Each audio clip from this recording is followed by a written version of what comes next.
let's break the mold. Chasing the stories yet untold. Passion ignites like a blazing fire. Knowledge takes us higher, higher. Out of the box where the wild ones play, we see the game in a whole new way. Living loud, hearts in motion. Sports with soul, pure devotion. The field's alive with endless dreams. We're more than stats, we're the in-between. A slam dunk thought, a touchdown mind. Out of the box every time. No limits, no change, no walls to climb. We're rewriting the rules in real time. Out of the box where the wild ones play, we see the game in a whole new way. Living loud, hearts in motion. Sports with soul, pure devotion.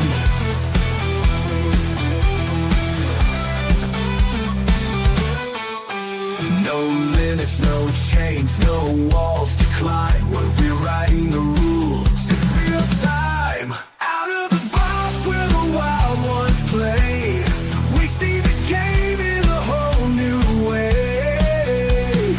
Living loud, hearts in motion.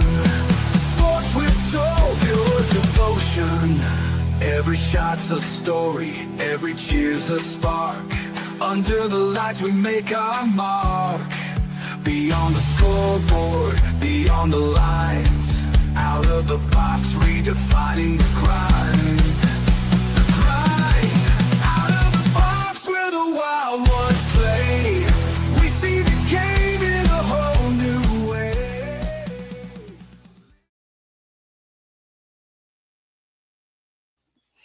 Hey, what is going on, everybody? It's Wednesday night. It's Cowboys Weekly. It's 9:30. It's prime time, where the Dallas Cowboys should never, ever be seen on national TV again after losing that last week, 27-30 to the Carolina Panthers. My name is Paul Spencer. That is Eddie. What's going on, Eddie?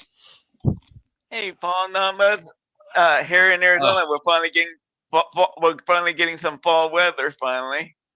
Yeah, fall weather and the Dallas Cowboys are falling faster than ever can be, man. Let's put it that way. It seems to fall weather falling in the categories of standings here. But, hey, man, listen, 27-30. Eddie, I'm just going to tell you two words. Eddie, if I played for you before and you let me go as a running back, Eddie, even though I had 1,000 yards on the team with really a third string running back on your team, you let me go for $3 million a year. I go to another team. Eddie, if you're playing me on a schedule and I tell the entire team that you guys, I put a memo on your board, buckle up, buckle up. It's going to be something, buckle up. Eddie, how the hell does Rico put 183 yards on you, Eddie? He had something. He had something to prove. He wanted to stick it to Jerry. One of many mistakes by Jerry in letting Rico go. Oh, stick it wasn't the word, Eddie. I mean, he stuck it up there, rotated it, flipped it, rubbed it upside down without any baby oil, P. Diddy style there, I'll tell you. But 30 carries, Eddie, 183 yards. Eddie, what? Like, okay, we talked about this, Eddie. This game here, Rico was really a third string back for us, for 3 years. Okay, sat behind a Malik Davis at times on the depth chart. Goes to Carolina. Eddie, this is not a fluke. 2 weeks ago, the week before this, he put up over 220 yards on the ground, Eddie. Between two games, my man has damn near 400-plus yards on the ground in 2 weeks. Eddie, this is Rico Dowdy. This is Rico Dowdy, right? And you forgot to mention that he showed the ability of catching the ball out of the backfield against us. Another thing, like, okay, just imagine this. Our offense can score. I'm not going to down this offense. I'm not going to do it. But here's the thing. Javonte Williams is nowhere to be found in the screen game. He's not catching passes out of the back, but if they are, they're 1 to 2 yards downfield, Eddie. I mean, imagine having Rico in this offense with this offensive line, a pure 100% offensive line that's healthy. Disregard their offensive line. Their offensive line is banged up too. Ours is banged up, but okay, Javonte Williams, 13 carries, 29 yards this week, Eddie. 29 yards. A long of 6 yards this week. What in the hell? Just imagine if Rico was on this team. He can catch balls out of the backfield. The screen game would be there. This would tell the defenses, okay, pick your poison. Pickens, Lambs, Ferguson's, whoever you want. But we still have a screen game and a running game. This is embarrassing, Eddie. Embarrassing. Devontae Williams has never been known for being a pass catcher out of the backfield. Not even. No. Nope. 100%. I mean, you think about this. We talked about it, Eddie.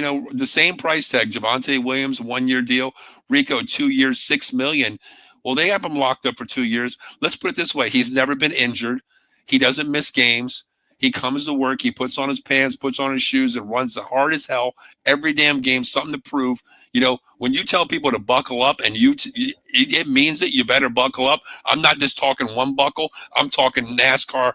Buckle up the X-way. Two strap seatbelts. But just imagine this, Eddie. I mean, did Jerry Jones screw this one up too by letting Rico walk and going to pick up Javonte Williams, Miles Sanders? I mean, who with Miles Sanders are already on the IR? Like, really? Come on. Now you're down to 2 running backs. Jaden Blue, who has brain issues, stupidity issues, versus a Rico Dowdy who's going to play every week. To me, he's not Rico anymore. He is buckle up Dowdle. That's what he is. Buckle up. The thing is that Dallas could easily have both Rico and Devontae together, $3 million a piece, instead of having that injured-prone idiot that's out for the year. And the crazy thing is, you pay Miles Sanders $1.5 million, Eddie. You pay Javonte Williams 1 year for I think it was $3.2 million. You're right. That's $4.7 million there. Buckle up, as Rico is called. Pay another $1.3 million, and you got Javonte Williams and Rico Dowdle, 2 great backs in the league right now. To me, honestly, I'll be honest with you. I'll start Rico first and bring in Javonte Williams, because Javonte Williams is that more north-south runner. Rico can get outside the tackles and get you space out there. Plus, he's really the better third down back, honestly. Look how many catches he caught on nice third downs, Eddie. One was like a 3rd and 13, and he caught that ball in the backfield and took it 21 yards, on a 3rd and 13 there. That, to me, is what you want. You don't want a guy you go out and get him. He has, 4 great games with Javonte Williams. Show him, okay, wow, Javonte Williams is a great pickup. And then you go against a Carolina defense who, they're not great, Eddie. They're not great at all. And you only carry the ball 13 times and 29 yards. And, Eddie, let's talk about this. There are 19 carries total for the Dallas Cowboys, 31 yards, Eddie. 31 yards. An average of 1.6 per carry? Come on. How do you win like this? You can't. Jaden who? Exactly. Blue can't even find, he's worried about wearing Louis Vuitton shoes on the practice field and getting blisters. He is a good running back. We know he has speed. He can catch the ball. But the problem is, it's here, Eddie. He can't even find his way on the field right now because he has issues. He doesn't practice hard enough. His practice skills are not game skills. We're game ready. So what do you do with the kid? You're under a rock already with Jaden Blue, with Miles Sanders on the IR already. Maffa's on the IR. Having track star speed doesn't mean that's going to make you a good football player. No, ask the Oakland Raiders. Ask the Oakland Raiders back in the day with all the wide receivers they picked up. You remember? Okay, you run a 4.4, you run a 4.2 in camp. You can blow by anybody, but blowing by people doesn't make it better when you got to go up against a good safety or a corner that's going to take you out of the game. But it is what it is. I mean, let's just go over some of these. Let's just go over some of these stats, Eddie. Speaking of Jaden Blue, hey, he got 3 carries this week, Eddie, but he had a goose egg for yards. 0 yards, Eddie. 0 yards. 3 carries, 0 yards. Dak, 2 carries, -1. Javonte Williams, come on, man. 13 carries, 29 yards. A long of 6. A long of 6. Come on, Eddie. But, hey, there is one bright spot, Eddie. We got to talk about this guy here, George Pickens, once again, man. Thank you, Pittsburgh, for letting us have us for a year. He's going to get the bag after the season. But 9 catches, 168 yards, average 18.7. And, at Pittsburgh, Eddie, they all said he dropped the ball a lot. 11 targets, 9 catches. He's not dropping the ball this year, Eddie. He's playing great. He has had a couple drops, but nothing like he was doing in Pittsburgh. No, nothing like Pittsburgh. I mean, balls were in his hand, and he was just dropping them like he had bricks of stone, hands of stone. But if it's in his catch radius, he's catching the ball. And the catches that he's making, Eddie, are just, like you're talking like an ESPN top 5 catches every week. You're seeing something from him,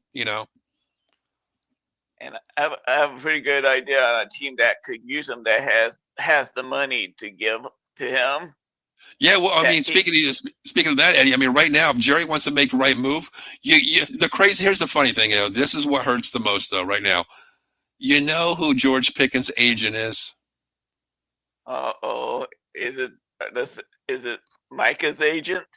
It's the same agent that Micah Parsons uses.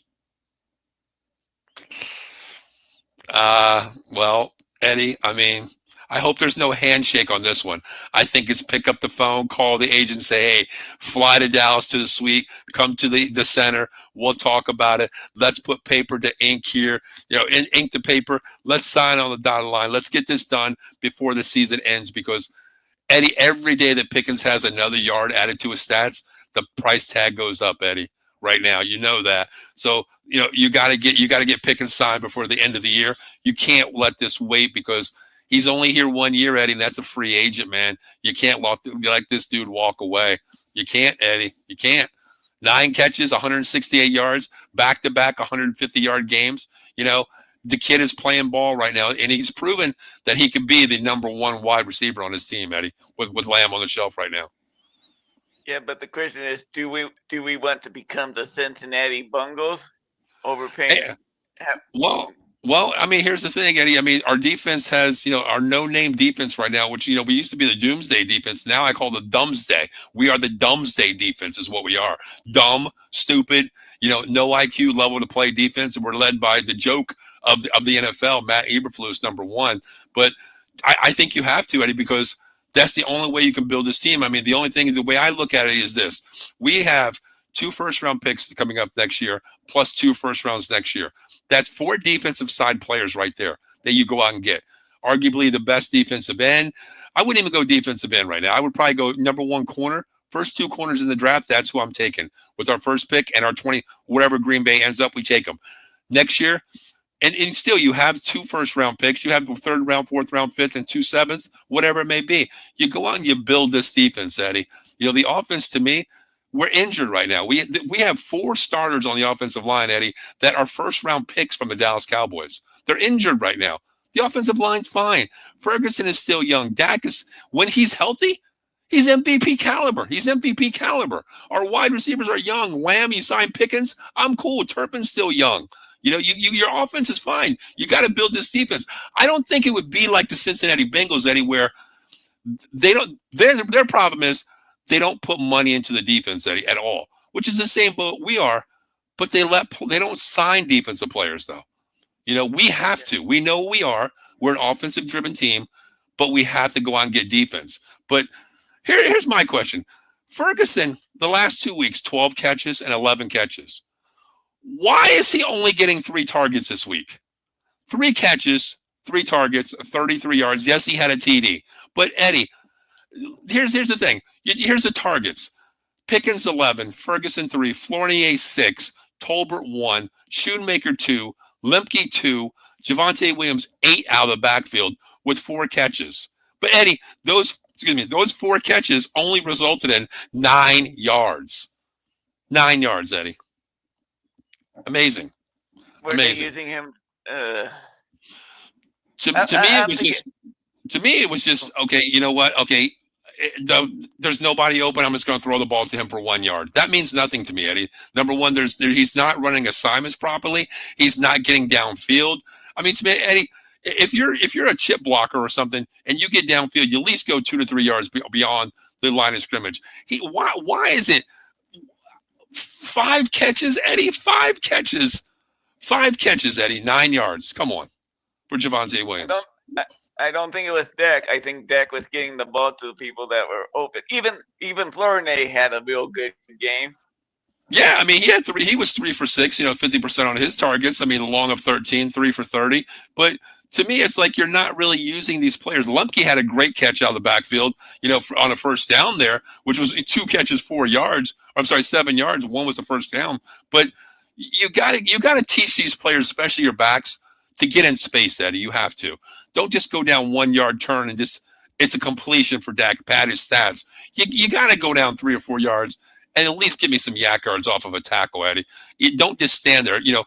They always say a moving player is the quarterback's best friend. You look at Witten and Romo back in the day. He never stopped moving. Witten always moved anywhere in the field, right, left, north, south, east, west, wherever he was. The quarterback will find you. Dak can find you. Don't just sit there and go, I'm open 1 yard away. That to me pisses me off. I don't know how many times I screamed at this TV this week, Eddie. I was just I couldn't believe it. But let's go to the defense side of the ball, Eddie. Let's go ahead. What was that? That's more on Jake Ferguson and than on Dak. Oh yeah. Personally, I think that if I was that guy, what I told him, you get your passes downfield and.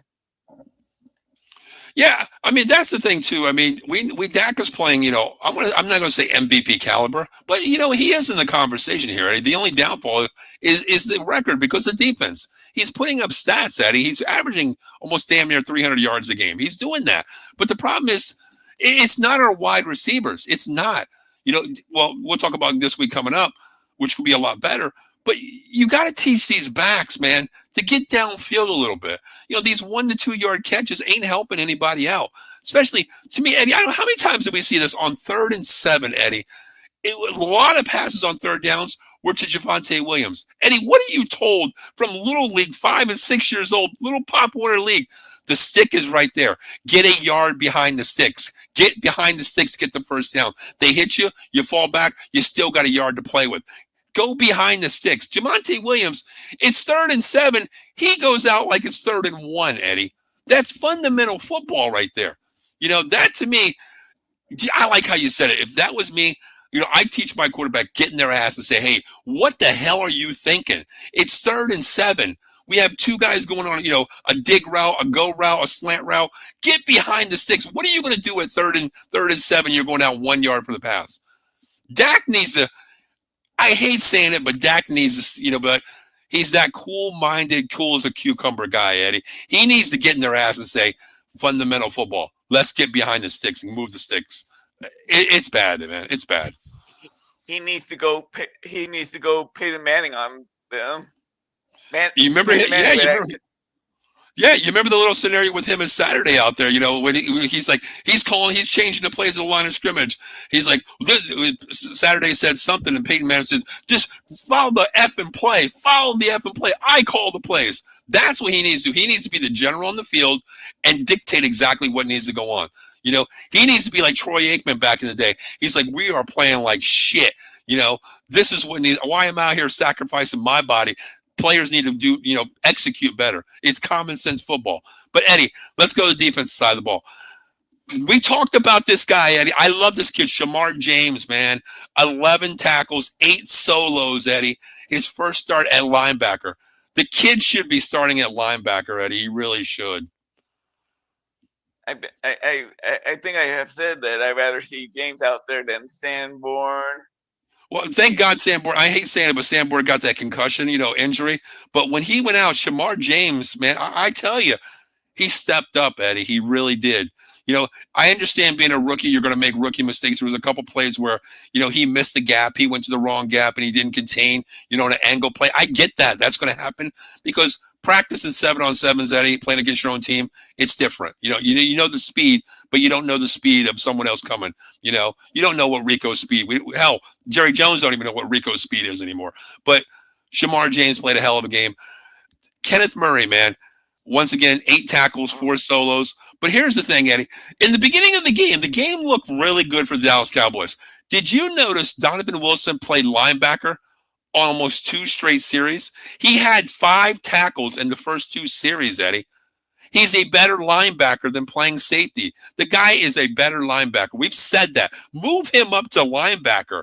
He's not lost. He is the Roy Williams. He can't cover, but he can knock the head off of you.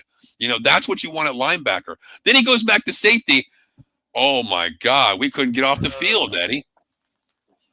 It's bad. I thought Eberflus, Eberflus, he's seen the God of a light or something. He's putting Donovan Wilson in the box here. Okay, he's learned something. He listened to us. He's putting him in the box here. He's playing linebacker. It looks good the first two series. And then all of a sudden, Luafau comes in, and then Donovan Wilson goes back to playing safety again. And I'm like, what in the hell happened here? What did you see? When you put Wilson in the box, it looks a lot better because he can't catch a cold. He can't stick anybody. And then what happens? It looks good. Then he goes back to safety, his natural position. And then the wheels come off the wagon, Eddie. It's back to normal with the defense. I don't get it. I don't get it. I would have had Bill at safety. I would have Wilson as playing linebacker. So even if it's coming off the bench. Eddie, how many times have we said that? How many times have we said put Wilson at linebacker? Let him play linebacker. He's strong. And, we even said this. Marquise Bell should be our starting safety. He should be our starting safety back there. Because, Eddie, if you want to bring him in the box too, you remember 2 years ago, he was our leading tackler who played linebacker at safety, moving up to linebacker, was our leading tackler for a whole year at 190 pounds wet. Move Bell back in safety and put Wilson up front if you want to. Juwanier Thomas, he's the same thing. He's lost too. Malik Hooker's lost a step on this team. This secondary is just so bad, but you have to put players in position, Eddie. Roy Williams is exactly the same as Donovan Wilson, a hitter, but he can't cover anybody, Eddie. That's the issue with him. Luafau, I love the kid from Notre Dame. I love, the helmet that he wore in college, but his IQ level, to me, all he is just a downhill, hit you, I make a tackle. If I miss you, that's just me. He can't make decisions. You tell him to go. He to me is the Van Der Esch, Eddie. You tell him what gap you want to go to. Meet me in the hole. The better man wins. If he goes to the wrong hole or you don't tell him where to go, he's completely lost. That's Luafau. I would. I don't know. It's time. To me, it's time to experiment. I would move Diggs to safety. I would have Diggs and Bill as my safeties. I know Elam's not the greatest, but Elam can't be any worse than Diggs at cornerback right now. Well, here's the thing too. Deron Bland is not playing 100% either, Eddie. He looked kind of bad too. He looked hobbled too. He was getting beat off the ball. He's not 100%. No, I mean, okay, the only player that I really can think that I can, okay, here's what I like. Okay, I like what's his name? Reddy Stewart. I like him. I'll put him at safety with Deron Bland as our starting safeties right now. Move Diggs to the back end. Take Wilson move Wilson up the linebacker. Let him play with Shamar James, Kenneth Murray, and put Wilson on the outside. Let him be the rover, Or you know what? No, I hate saying this. To me, Eddie, this is my lineup. My linebackers right now are going to be Shamar James on the outside. My middle guy is Donovan Wilson because he can't cover anybody. He can't cover a tight end coming out. He can't cover a running back. To me, he patrols that middle right there. You see somebody coming up for 2 yards, you nail him, okay? The other guy, Kenneth Murray, he's all around. He can play linebackers. He can pass coverage. He can contain run. That's my outside guys there. That's my linebackers. And you're right. If I move Diggs to safety, but the problem is, Diggs still has that mentality of not a team player, Eddie. He jumps balls. A bad safety is going to jump balls. He's just going to say, okay, you have two wide receivers running a dig route on the outside or go route. He's going to pick one of them. 9 out of 10 times he's going to pick the bad read and just go for the ball. A safety is that back end guy to read, wait, take the ball on a diagonal cutoff. That's not Diggs though. That's my only scared thing about Diggs going to safety. Is that another position that you would consider taking, if not cornerback, with one of those two first rounders? Depends on who's in the. I guess. Well, yeah, next year in the draft, I'm definitely taking a corner. And, now that I'm thinking about corner now, I'm going to go start going looking at more corners in college football. But to me, maybe Siobhan Revell comes back, not this week, but the week after that. Maybe he's coming back from his ACL. He's another guy that he's a gazelle. He played great in college, Eddie. The only downfall was his injury, the ACL.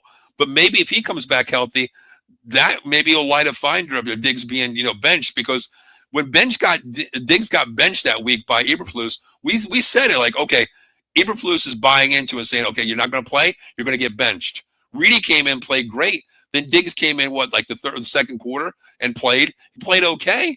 But I think you have to give these rookies better looks. And I think when Ravel comes back, I think he overjumps Diggs, honestly. I really do. We need to see if he can show anything at all, then maybe we can use one of those 2 first rounders on a different defensive position.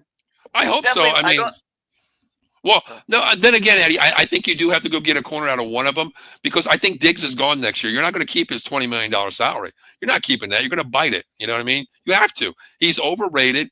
He's injury prone. He's not 100%. I think you get rid of him. But the other thing is, Eddie, let's talk about this defensive line. We don't give up a lot of yards the first 5 weeks, and then all of a sudden, 200 yards, almost 183 to Rico on the ground.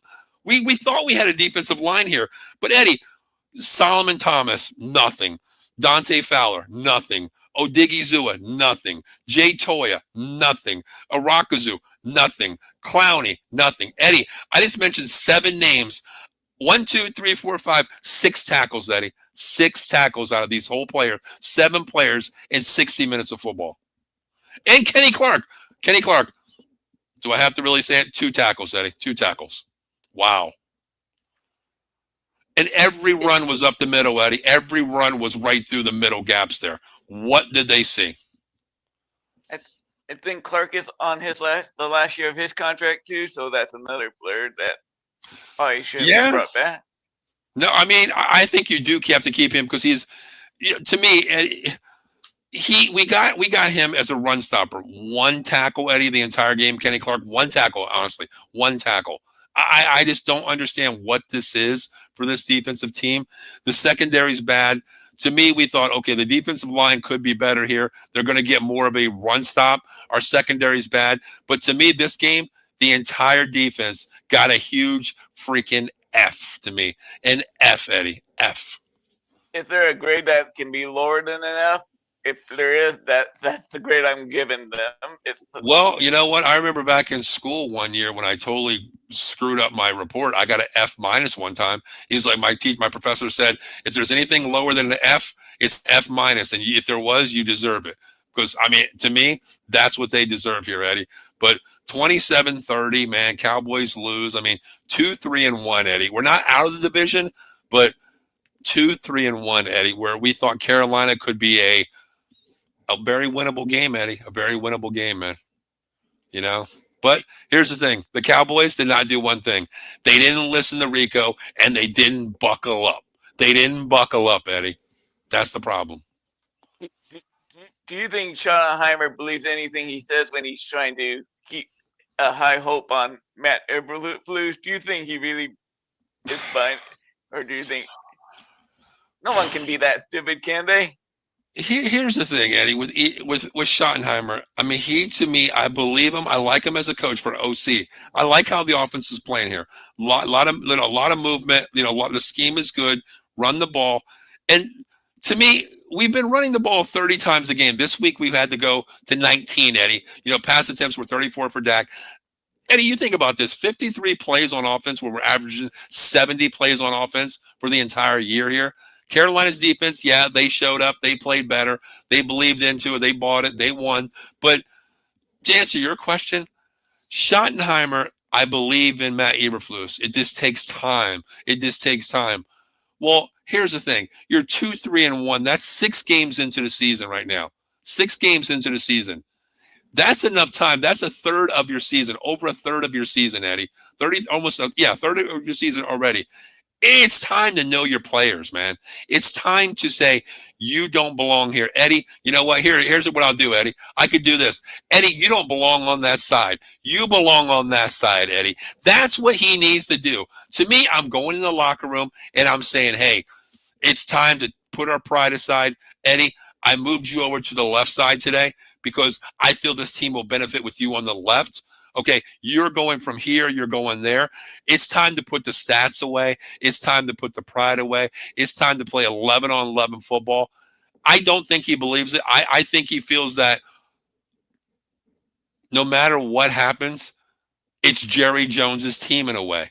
Jerry makes that decision. And we haven't heard everything that Jerry Jones says is the same thing as Shoddy says. It takes time. We hired the right guy. It takes time. But the problem is, Eddie, out of this 8 defensive coaches on the defense side of the ball, 7 coaches are from the Chicago Bears that Eberflus brought over. Cotton is the only one, the defensive line coach, that is left over from the Dallas Cowboys. 7 coaches from Eberflus' staff in Chicago came over with Eberflus. That, to me, you can't fire 7 people, Eddie, can you? Mid-season? I would do what I asked myself, what would Bobby Knight do if he was a football coach? He would fire all 7 of those clowns. That's what he would have done. He probably would have choked them out. He would have choked Matt Eberflus down. I'm like, back to the yo, fellas, what's going on, Mike? No, Bobby Knight, you know, I'm a huge Indiana Hoosier fan. That's my favorite basketball team. Followed them ever since. I've been to Assembly Hall many a times growing up as a kid. Bobby Knight would have grabbed the first damn chair he found and thrown that son of a bitch all the way across and hit every player like a pinball machine on one toss. Bobby Knight would have said, screw this. I'm firing you. I'm firing you. Jerry, screw you. He would have gave the middle fingers to Jerry midfield. That's what he would have done. He would have been walked out of there and saying, it's me or get rid of all these damn coaches right now. Bobby Knight would have like flipped out on this team. But Eddie, enough of that game. Let's move forward here, Eddie. Let's talk about this game. We have the Washington. Well, let's be nice. Washington Commanders, but I'm going to say it. Washington Redskins still.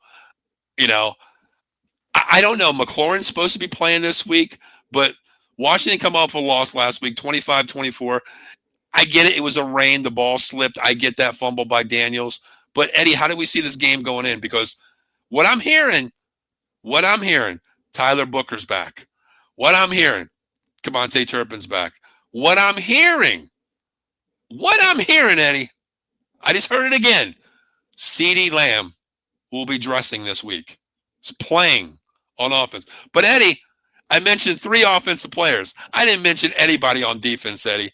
There's no help on defense, Eddie. There's no help from the man upstairs helping us, Eddie. There's no help on defense. There's only one name on the defensive side that could help that hasn't played.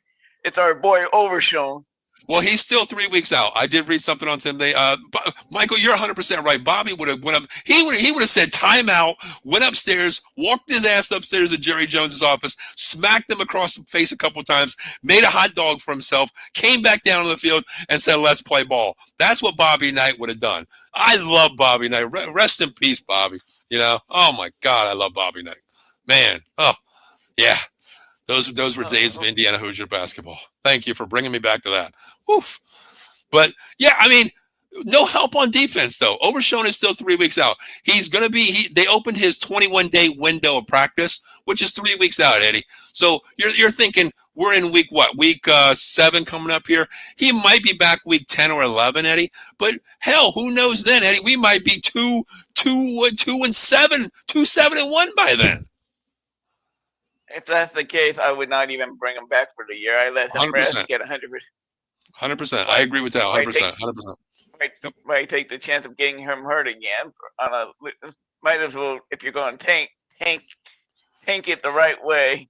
Tank smartly for the following year, right? If we're that far and the playoffs are not out there, you know what? Don't even let Overshown play. You know, to me, this is the way I am. I've never been as a coach saying, we're out of the playoffs. Every year I was always in playoffs, you know, trying to make my way into the playoffs close in the end of the season. I have never been in that position, but if I was put in that position, to me, okay, I have no problem on offense. I want to see what my offense can do. Build the offense camaraderie with the offensive line, see and scheme there. We have no problem there scoring. We can keep you in games. But to me on defense, Bland, you're not running 100%. Get out of the game. Overshown, you're not even playing this week. To me, it's going to be Stewart. It's going to be Ravel. It's going to be Shamar James. It's going to be James Houston. It's going to be our rookies playing to see what we have, where we can fit them in for next year. Because damn well, my first target is Trayvon Diggs being out of here. Ravel, Stewart, it's who wants that number one position on the left side? Who wants to take that position right now? If you guys don't take it, that 5 to 10 pick for next year in the first round is the number one corner in college football coming across the board for us. Because to me, if you're out of it, you got to build for next year. You got to find what spots. To me, I'm treating it as preseason game number 3. Audition. Who's going to make this team or not? Who wants a contract? That's what I'm looking at. But going into this Washington game, Eddie, Jaden Daniels, man, he didn't have the greatest game. 19 for 26, 205 here. What does Jaden Daniels scare you about coming in this game, Eddie? Now, Washington is favored to win by 1.5, which is basically a pick'em game in many ways. Ability to run with the ball. And with our lack of ability of stopping the run lately. That is true. I mean, you look at his carries, Eddie, 10 for 52 against the Chicago Bears, 10 for 52, coming off of an injury, of a leg injury there. He still ran for 52 yards, and Dallas gives up yards to running quarterbacks. The secondary is bad. The defense is bad. The front line is bad right now. Just imagine what Jaden Daniels can do. That scares me too, 100%. And that Krosky Merritt kid, the kid from Arizona, has looked pretty decent. Yeah, the guy they call Bill. He had 17 carries for 61 yards. He didn't have the best game, but he's been in the 80 category every week. He's a big target. Even out of the backfield, he can catch balls too. He's a solid flyer in the backfield. This scares me. I mean, when you got two guys that can really run the ball, and the RPO is where Dallas gets lost because their linebackers can't read an RPO, Eddie. They can't do it. I mean, if Merritt can run this ball with Daniels, he could probably have over 100 yards. To me, he's faster than Rico. Not stronger, but faster. And he can get outside because our edge rushers, Eddie, they don't take the right angles. They don't stay home. And that's where Daniels can get out and fly for 15 to 20 yards on any given play. Even a first down play. To me, I'm running RPO on first down, thinking I'm running the ball here, and I'm running Jaden Daniels on a little keeper outside for 15 yards because our defensive ends are lost. They don't contain. They don't stay home, Yeah. I mean, they had 124 yards last week against the Bears. The Bears are bad on defense, but still, I mean, it was an ugly game. It really was. It really was an ugly game. And the week before the Dallas Jets game, the Dallas defense wasn't that. And you would think they had a good game, but I think it was more the Jets on offense. It's garbage. Agreed. Look at Justin Fields this past week. Negative 10 yards passing. Agree. I mean, we bought into it. We looked at it. Okay, a win is a win. We got to win. But then we go back and look at it like, wait a minute. It was the New York Jets we were playing. The JV team across the street could have beat this team. But then, you think about it. You're like, wow, was it us or was it the team we played? Well, you know what? Obviously, it was the team we played, Eddie, number one. But, their offense can score, Eddie. I mean, they had a bad game here, but their wide receivers. The difference to me is if Terry McLaurin's going to play. He's been out 3 weeks. If he's questionable, is what I'm hearing.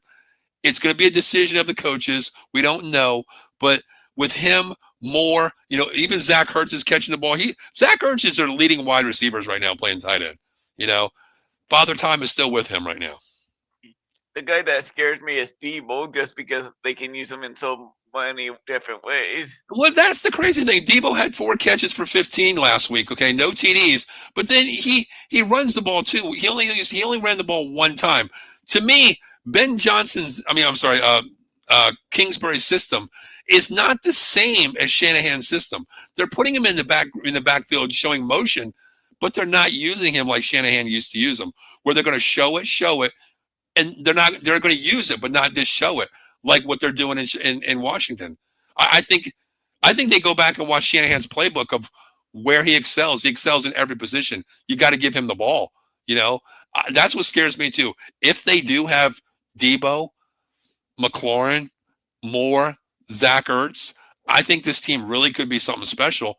but it all falls around Terry McLaurin, because Debo to me is not that number one wide receiver, Eddie.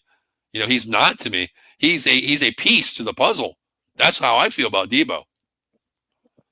I think I'm gonna give the Redskins a little bit of a break because of the weather was pretty sloppy. So It was.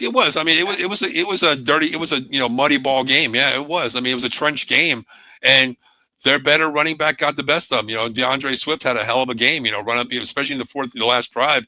He just took over 60 yards on the last drive. To me, it was just a ground and pound game late. But looking at this game here, how do you feel? Because Eddie, our offensive line. Okay, here let's talk about our offense versus their defense real quick. If we do get CeeDee Lamb back, let's just project we do get him back this week. You think about it. Dak Prescott's having a hell of a game. Javonte Williams, can he have a back-to-back game where he only has 29 yards in a game? I don't know. Can he? If Javonte cannot run the ball against this Redskins run defense, then something's wrong. Well, I mean, you're getting Tyler Booker back too. Your right guard. I mean, your right guard there. Hoffman's playing great. Bass is playing good. A lot of sacks haven't been given up on Dak Prescott. They're holding up. But to me, what is it with this? What is it, Eddie? The Carolina Panthers defense is, well, let's put it this way. Washington's front seven is better than Carolina's, Eddie. Let's put it that way. Their front four is better than Carolina. So this scares me. I'm not really too sure about that one. Just because I think they are, Eddie. I think their front four is a lot better. I mean, Payne in the middle, I think he's a big boy there. You got their linebackers are great, Wagner and Luvu. I think their IQ level is a lot better than Carolina's. Their front four. Washington is banged up, though. I'll give you that. What's his name? Zane Holmes had to play. He had 4 tackles last week. What's the other guy? Newton or something like that. He's a backup, too. They're down a lot of backups. Von Miller doesn't scare me, playing corner there. He doesn't scare me. But their corners are beatable, which gives us a better chance, because if Lamb comes back, let's just say Lamb come back 80%, Eddie. You got a key on both wide receivers, right? And that opens up what we've been talking about, Ferguson and Kayvon Turpin again, right? I think that if Lamb is playing and as bad as the defensive backs the Redskins have, I think Pickens can have another big game. I think they're going to focus on Lamb. Well, here's the thing. I mean, Washington does run a lot of single high, not a lot of single high safeties, 2-man safeties a lot. So to me, if I'm Dallas, I'm not going to stretch the field with CeeDee Lamb right away. I'm going to work him into the game. I'm going to run Pickens just like I run the regular offense, giving Pickens the CeeDee Lamb playbook. CeeDee gets Pickens' playbook. That's a 2 wide receiver. I want to see where the safeties go. If you're playing double high safety, I want to see which safety goes to Pickens' side. If another safety goes to Lamb's side, because you're taking away anything beyond the linebackers. And to me, that's Turpin, that's Tolbert, Fournier, and Ferguson. That's where I got to beat this Washington team. It's behind the linebackers, because they're going to run safety high on Lamb and Pickens. That's where I think this game is beat. I don't think we're going to have a huge running game this week, Eddie. I think Javonte Williams carries the ball. I'm going to say probably 16 times for probably 50 yards this week. I think Jaden Blue gets like 5 carries for minus 99 yards, the way his IQ level is. But no, I'll give him like 15, 20 yards, maybe, if I'm being generous. But I think this is an air-out game for Dak Prescott. I really do. Because I don't know what this running game is right now, Eddie. I mean, I really don't. 31 yards total running the ball in 60 minutes, Eddie, on 19 carries. That, to me, is this mind-blowing, Eddie. It's mind-blowing. But I think you want to control the clock with the running game to keep Daniels off the field, too. I do that. I mean, I'm going to come out balanced. I get that. Establish the run first. Don't abandon the run. I get that point. But to me, here's the thing. I'll give you, Eddie, if I go down 10-0, okay, the run game, to me, is gone. It's gone. It's Dak, you know what? Drop back. Let's go 4 wide, 1 back. That back is going to be my best blocker. And to me, it's going to be Javonte Williams. Hey, You got this guy. You pick up this side. You pick up that side. Whatever side the tight end's on, that's where you're picking them out because the tight end's going to chip on the side, get out for a 10-yard pass. It's going to air the ball out because if you get down 10 points, Eddie, and your offense hasn't scored because you're still trying to run the ball, you got to let Dak Prescott hold this ball and get it out fast and get downfield because you're right. I agree with you. You can't leave Washington Redskins on the field, right? Their offense, because they can score. Daniels can score. Daniels is another running back playing quarterback who can beat you with both arm and legs. I get that. But if you're down 10 points, it's going to be a shootout. It's going to be a shootout. And the way Dallas's defense is playing, Eddie, I think we're in for a shootout. I think it's going to be Cowboys, Redskins, arrows versus guns, Eddie. That's what it's going to be. Yeah, like Dallas should be. It should be pretty easy to tell what Dallas's running game's going to be, but with the first couple of drives. Yeah, I agree. I mean, do you think Booker coming back is going to be a big asset? Because listen, I mean, I'm not going to lie to you. Hoffman and Bass played a hell of a game the last 2 weeks, Eddie. You go from running the ball for 145 yards, the week prior against the Jets. I get that. I get that point. But still, you're going against a Carolina team who's not in the top 15 versus the run defense, and you're only giving 19 carries for 31 yards. I mean, I just don't get this. And don't abandon the run. I get that point too. But something's got to give here. Is Booker going to be a big difference maker at playing right guard? I mean, sacks aren't the question for me. I'm not worried about the sacks. Dak hasn't really been sacked at all, Eddie, for the whole season right now. That's not a question to me. But to me, the running game is, how do we get downfield to the second level here? How do we? What is going on? Why can't we get to the second level where we see these other teams that's banged up more than us getting to the second level in the running game? I don't get it. Yeah, but I guess I shouldn't even say anything about the Jets game because that's the Jets. They have no defense either. You're right. Yeah. But I mean, how do you see this game, Eddie? Because their defense, to me, their front seven is better than their secondary. Okay, I think if this gets into a shootout, I think we can win this game. But Eddie, I hate saying this every week. Why do we have to put the game on the offense side of the ball every damn week for us to win a game? Why can't our defense just give us 2 stops where the offense can come down and score, get up 10 points, and just play the game the way it is? Because if we get into a shootout, is this the only way we win games, Eddie? Is shootouts.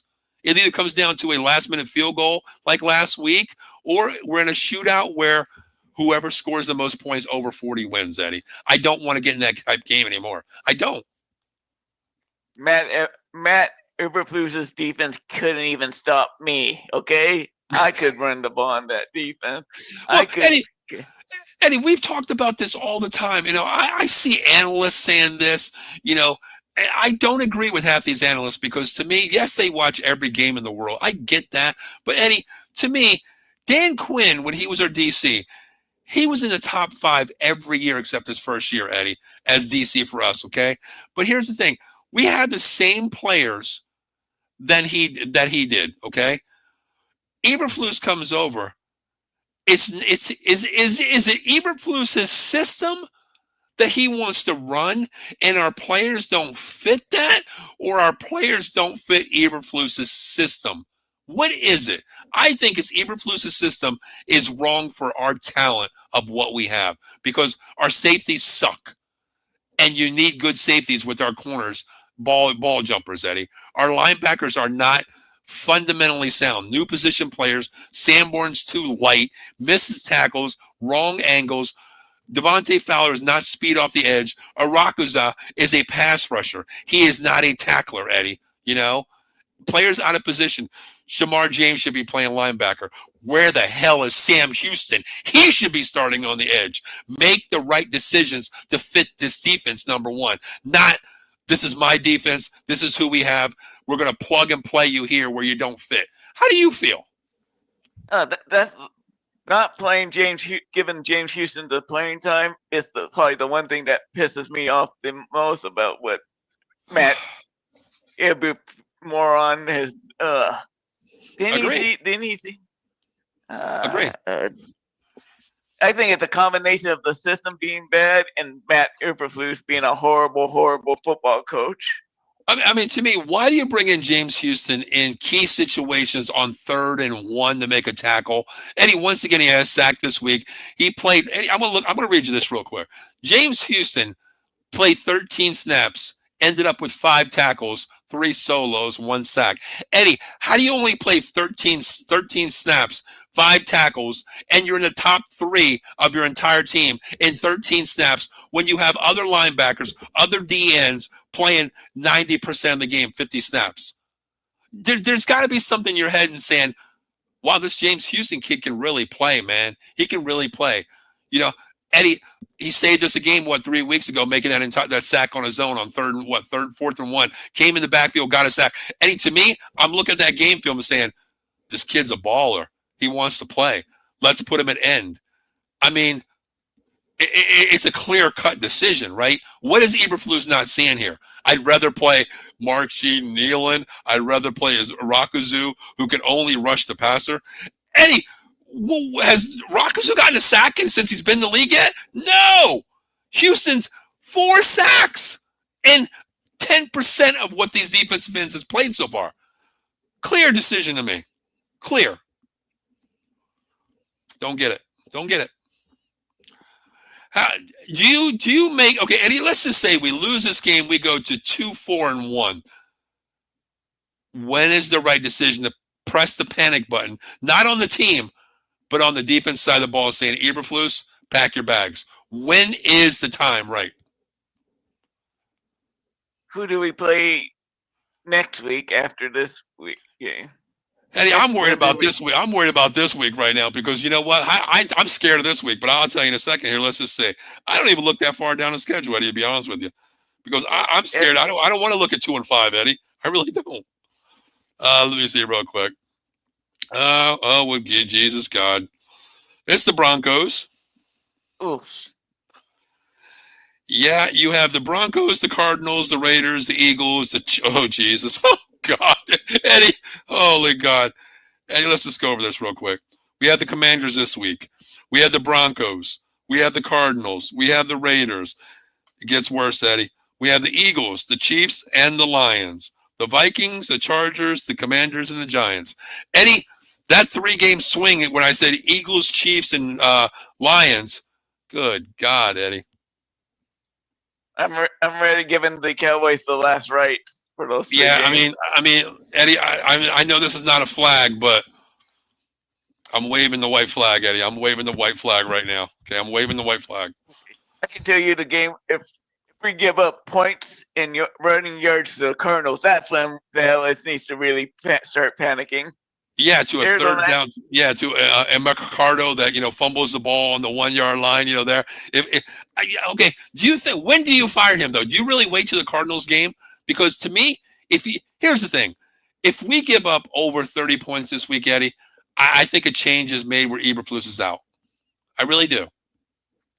I think they're going to give them a break because the Redskins are a good team, and I think the Redskins. I think, are closer to what they were against the Chargers than what they were this week. So you're telling me no chance that you think Eberflus gets fired no matter what happens this week? It has to be something really embarrassing. They're going to have to. What was it? The Denver-Miami game where the winner had like 70 points. It was a couple years ago.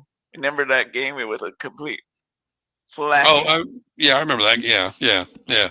Here's my thing. I think he can get fired this week. I think, Eddie, if you go 2-4-1, okay. The crazy thing is you're not out of the playoff race because the NFC East is up for grabs right now. If the Eagles lose this week, Washington gets one. They're really going to be tied with the Eagles right there. You think about it, and we're only really still 1.5 game out of it. Really, if you think about it, But here's my thing: if you're in a close game this week and your offense puts up, let's just say, Eddie, this is a shootout here. The Cowboys put up. Let's just go back to the Giants game. Let's just say it's 37-40. We put up 37 points, Eddie, and we lose the game. Eberflus, your head's on the block. Your head's on the block. Because what offense puts up, unless you're the Cincinnati Bengals, Eddie, unless you put up 40 points and you lose? That doesn't happen in the NFL, Eddie. That doesn't happen. To me, that's not one game. That's not 2 games. That's going to be 3 games this year, Eddie, where we've scored 35 points and basically lost the game. And that's not including the Giants game, honestly, because that game could have gone either way. I think Eberflus is done.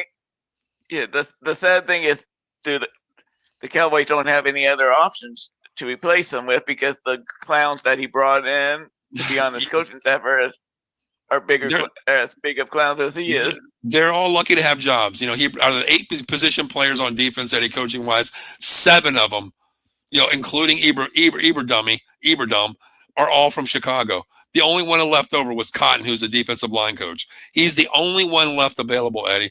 And a linebacker coach is a lot different from a secondary coach, an assistant, defensive coach.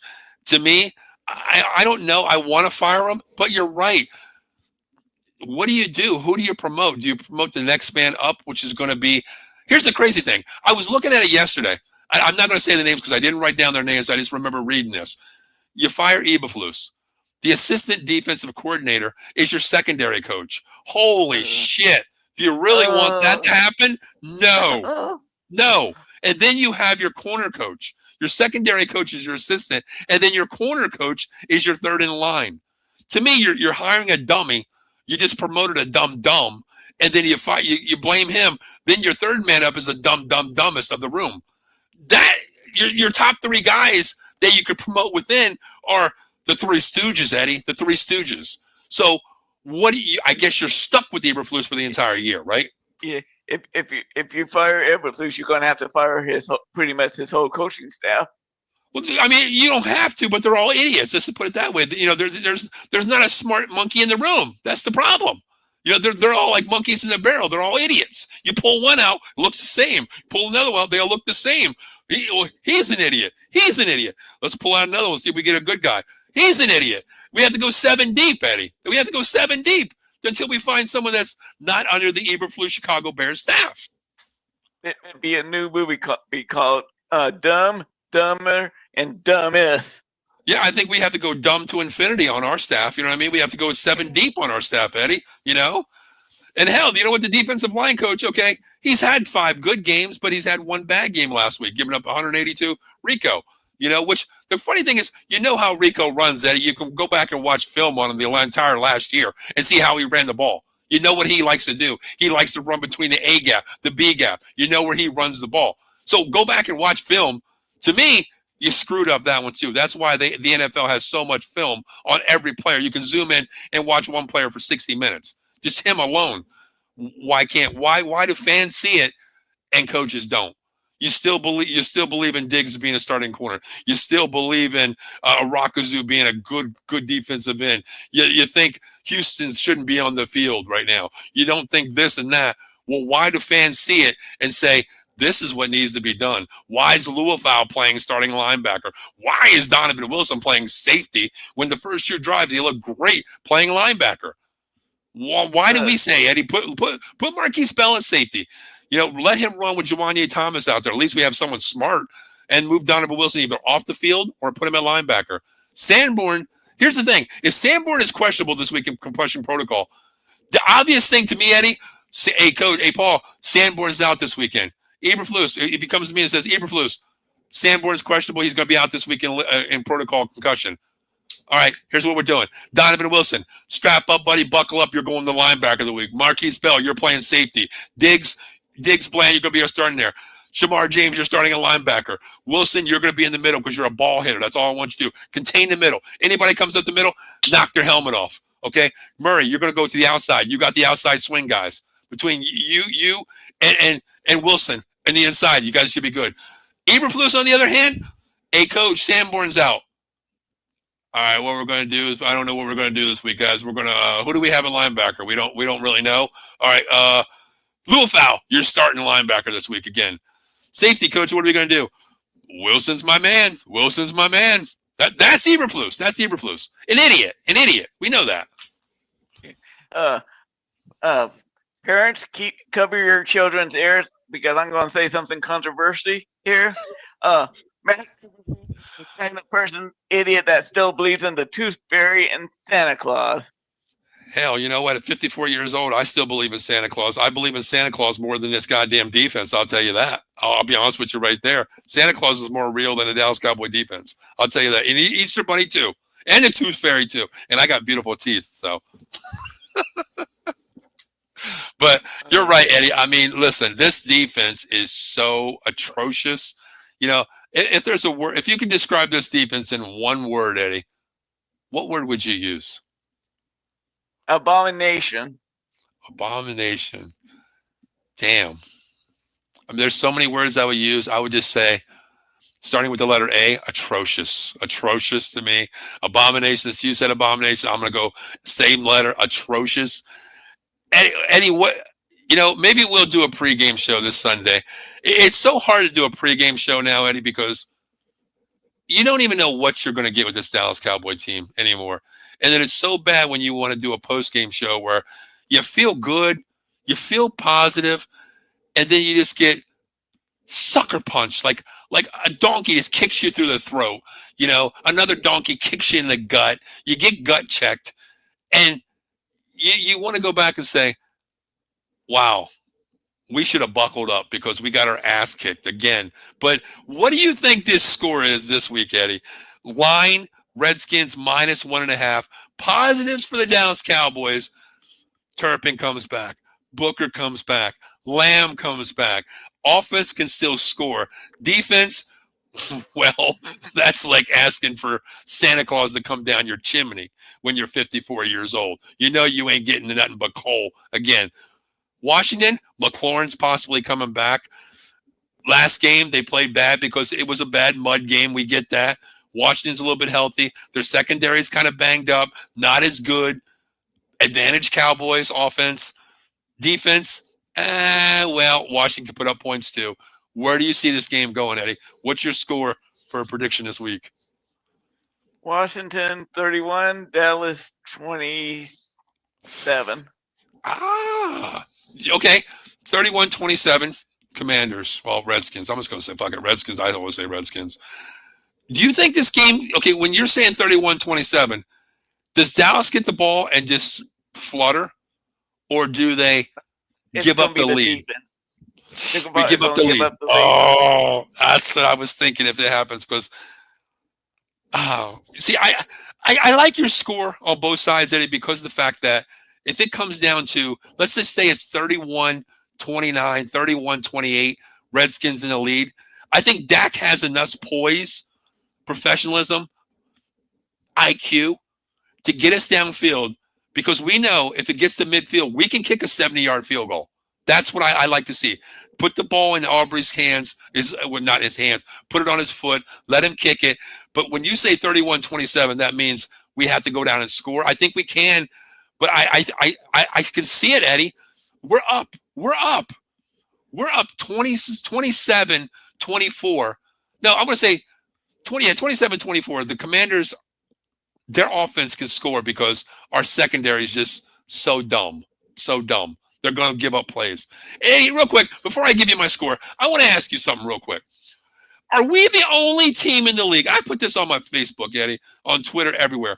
Are we the only team in the league that it's 3rd and 2, 3rd and 1, 3rd and 2, 4th 1, 4th 2, 4th and 3 that play 10 yards off the sticks, Eddie? Are we the only team that plays that off the ball, our secondary? Are we the only team that does that? Don't remind me of that play.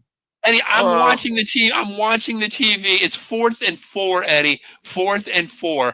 I'm screaming at the TV. This is the game. You stop here, the game is over. You stop here, the game is over.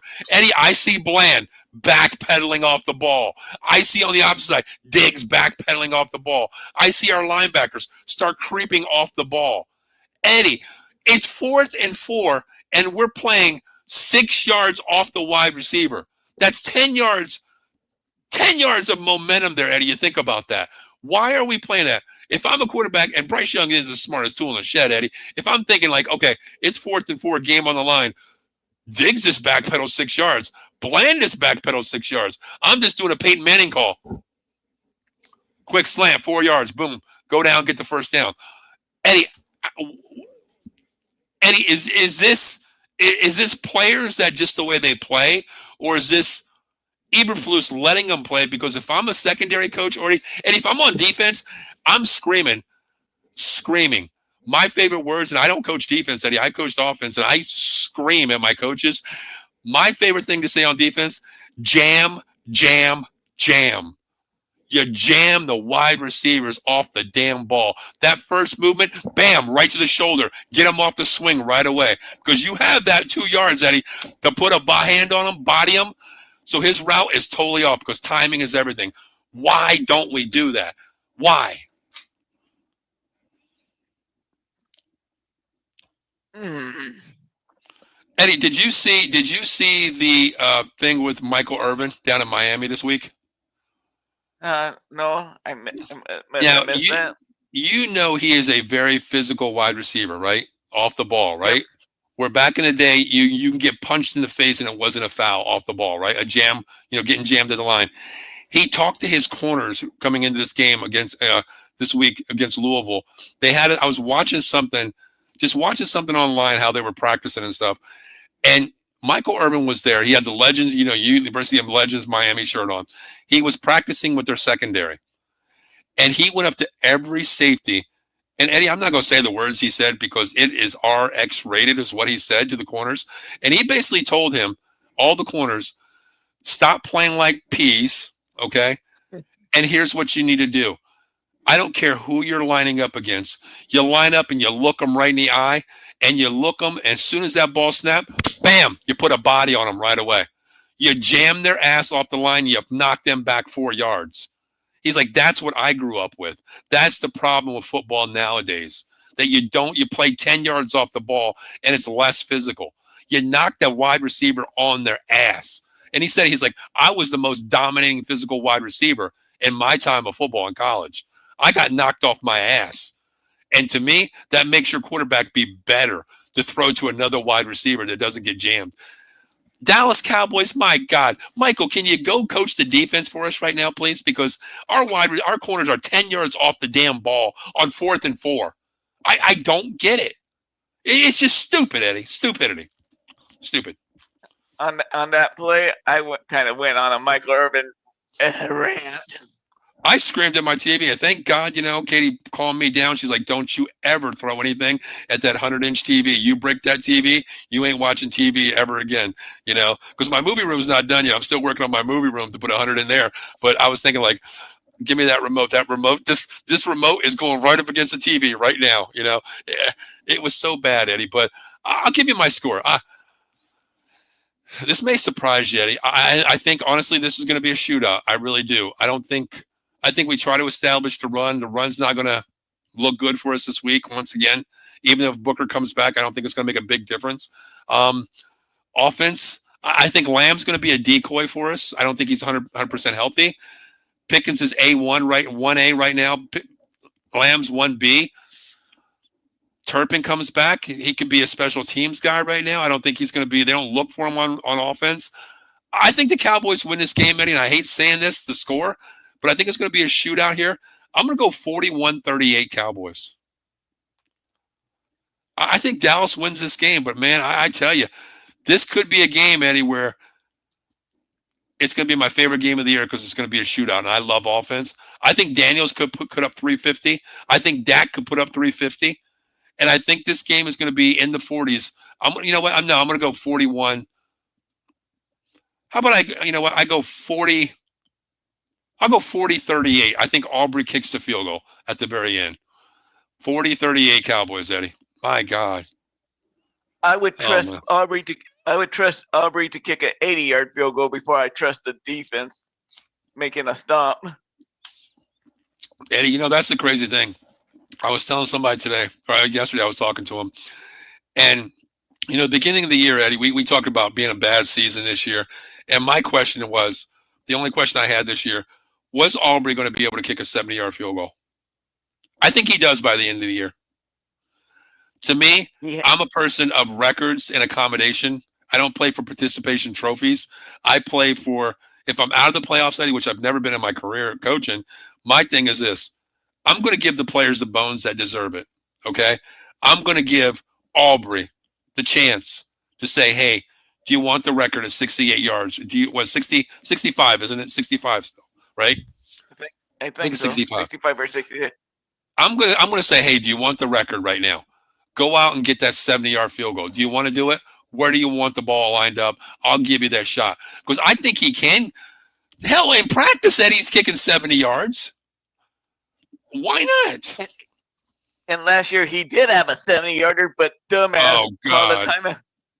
Oh my God. Please, Daddy, you had to really take me back there, didn't you? Okay, well, Aubrey's coming out on the field. This is going to be a 70-yard field goal. This is the NFL record right here. He's going for it.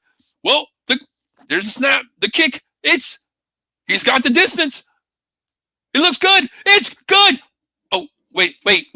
Mike McCarthy has called timeout. Timeout. What? Eddie, when the hell do you ice your kicker on a 70-yard field goal? When have you ever heard of that before? Only dumbass would do that. Here's the funny thing. We go from a dumbass head coach to a dumbass DC this year. We get rid of our dumbass head coach, and we get an even dumber DC in Eberflus. Why couldn't we just keep Mike Zimmer? Why? Why not? Didn't Zimmer retire? Well, he'd be better than a damn Eberflus. Right? Am I right or wrong? How about we lost that one coach? Or I think was it Harris that went to the Washington? Yeah, he went with Dan Quinn. Yes. And we lost our secondary coach too, which I loved. He left too. They all went over there. But you're right. I mean, God, even one of those guys would have been good over Eberflus. But Eddie, we have Thursday, Friday, Saturday, and Sunday, 4 days to dwell on what the hell is going to happen here. Either we're going to go 3-3-1, or we're going to go 2-4-1, Eddie. Well, another week, Eddie. Another week, right? Another week goes by. Have we ever gone into a game, even the Jets game, Eddie, even the Jets game, you think about this. Has there ever been a week so far that we went into the game and said, this is a guaranteed lock-up win? We talked about the Bears. Nope, got killed. We talk about the Jets. Okay, we should win this game. We did, but damn, there's always that scaredness about the Dallas Cowboys. This week, another game. It only gets worse, Eddie. Broncos next week. Only gets worse. I think next week it could be the game where Bo Nix in the offense finally can settle down. Yeah, the no-fly zone shuts down Lamb and Pickens, right? The no-fly zone is back, right? And the crazy thing is that linebacker they have already has 9 sacks already in 6 games. I forgot what the hell his name, Olofo or something like that. He has 9 sacks already.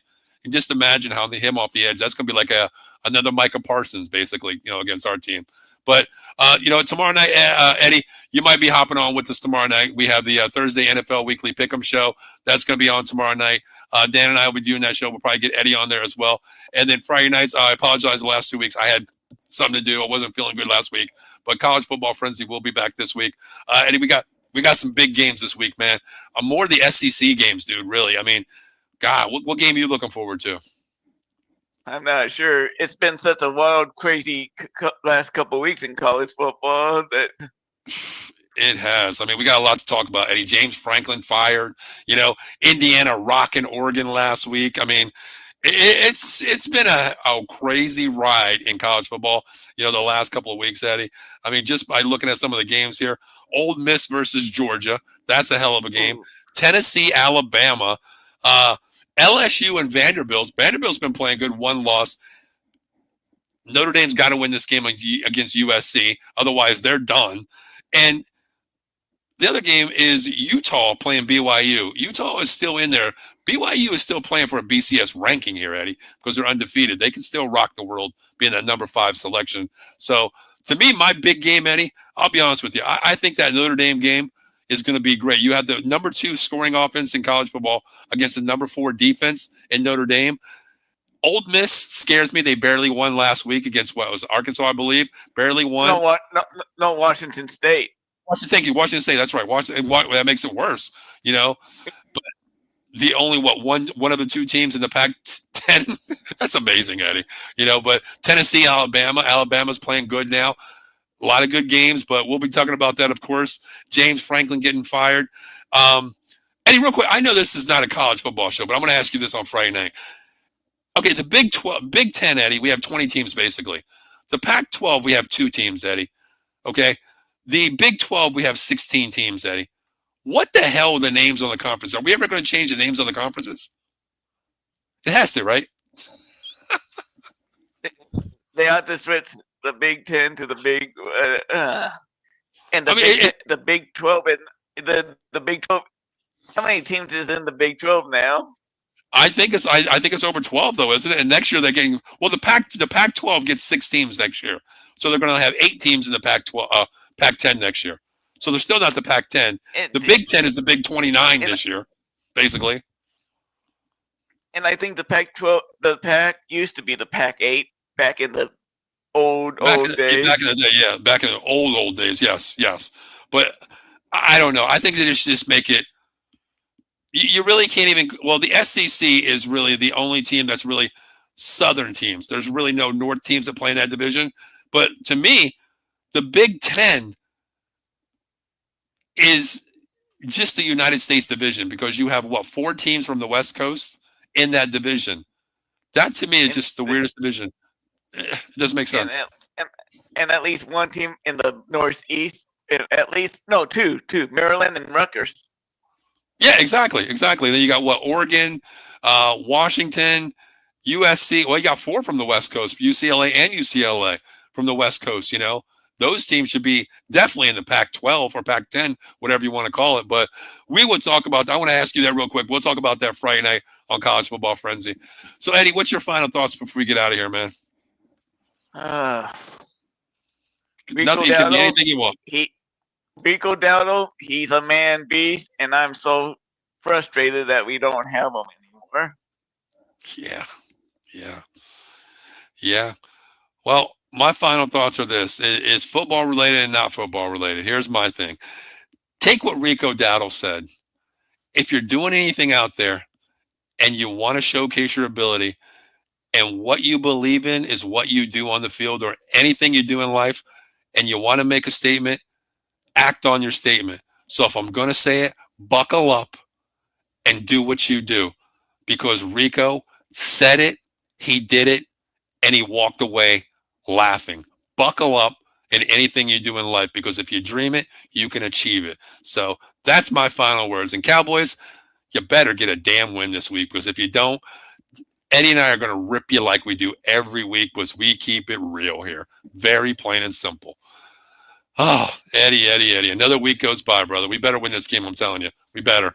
We have to. And guys, real quick, this show is sponsored by Jason 5, 1-800-HURT-123, Attorney Big Al, Motor Vehicle Accident, Slip and Fall, Workman's Comp, Personal Injury Claims, 3 convenient locations throughout Pennsylvania, New Jersey. First in Jersey is Cherry Hill, in Pennsylvania, Philadelphia, and Pittsburgh. Make sure you reach out to 1-800-HURT-123, Attorney Big Al, Jason Fine. Mention those magical words, Out of the Box Sports Entertainment, for all your recovery needs. 1-800-HURT-123, 33 and 30%, no recovery, no fee. So just make sure you reach out to Jason Fine. Become an injury advocate where you get hurt, he'll take care of you. Known him for over 30 years, great man, solid lawyer. One of the top, I think it was voted number 4 in PA last year and number 2 in Pennsylvania for recovery money. Over $37.7 million recovered last year for his clients. So make sure you reach out to him. So Eddie, you ready to get out of here, brother? Yep. All righty. And here's what we're going to do. Eberflus, if you're watching this show, do this for us. Eddie's on the left. I'm on the right.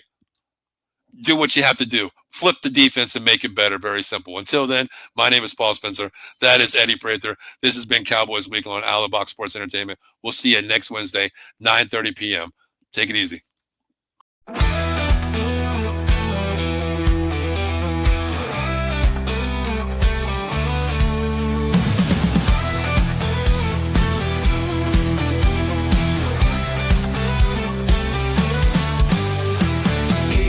Strong, let's break the mold.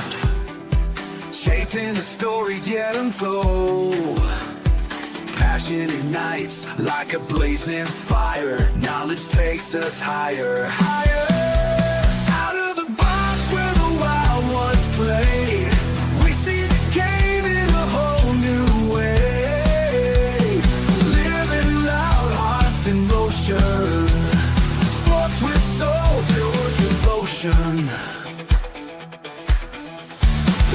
was alive with endless dreams. We're more than stats, we're the in-between. A slam dunk thought, a touchdown mind. Out of the box every time. No limits, no change, no walls to climb. We're rewriting